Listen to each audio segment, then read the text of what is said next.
Kita lanjut ke sel B atau limfosit B. Perbedaan antara limfosit B atau sel B dengan limfosit T atau sel T. Limfosit B atau sel B matang di sumsum tulang. Kemudian sel B merupakan 20% dari total limfosit dalam darah. Sel B terlibat dalam respon imun humoral. Sel B matang terjadi di luar kelenjar getah bening. Subpopulasi sel B adalah sel memori dan sel plasma. Sel B dapat mensintesis antibodi. CD19 adalah penanda permukaan sel B. Sel B mampu berikatan dengan antigen. Antigen spesifik timus tidak ada dalam sel B. Umur sel B relatif pendek. Kemudian untuk limfosit T atau sel T matang di timus. Sel T merupakan 80% dari total limfosit dalam darah.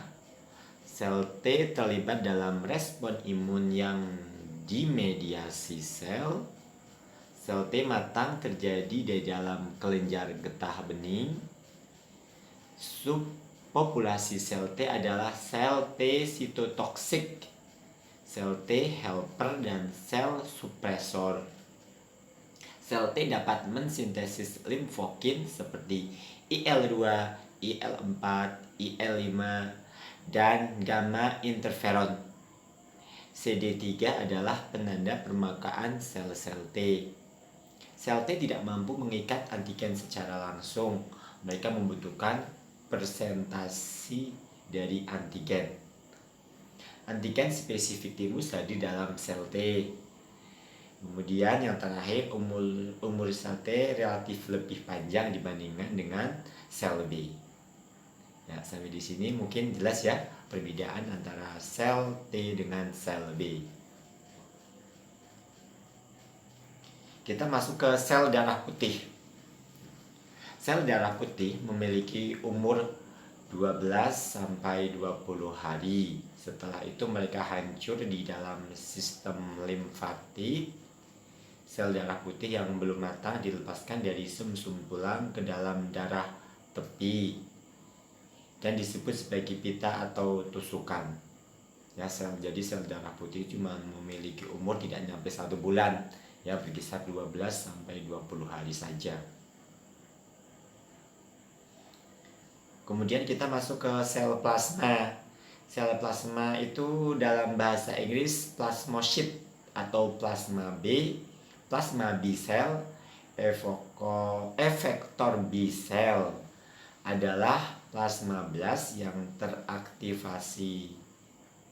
Plasmablast merupakan sel B hasil pembibitan pusat germinal atau germinal centers pada sistem limfatik sehingga mempunyai kemampuan untuk memproduksi antibodi.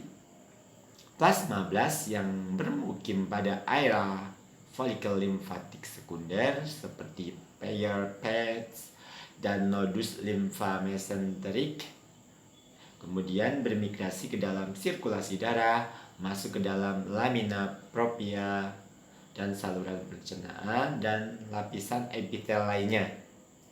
Sedangkan yang bermukim pada area sekunder nodus limfa dan folikel limfa akan bermigrasi menuju sumsum tulang. Sepanjang migrasi, plasmablast akan teraktivasi menjadi sel plasma yang dapat bertahan hidup selama beberapa bulan hingga beberapa tahun dan memproduksi antibodi sepanjang usianya. Yang terlibat dalam sel plasma itu ada bronchus atau bronchioli paru, alergen, emosi, stres fisik, dan lain-lain. Sel B dan T, sel plasma, timus, IL, sel mast, eosinofil, neutrofil, histamin, spasme, dan inflamasi.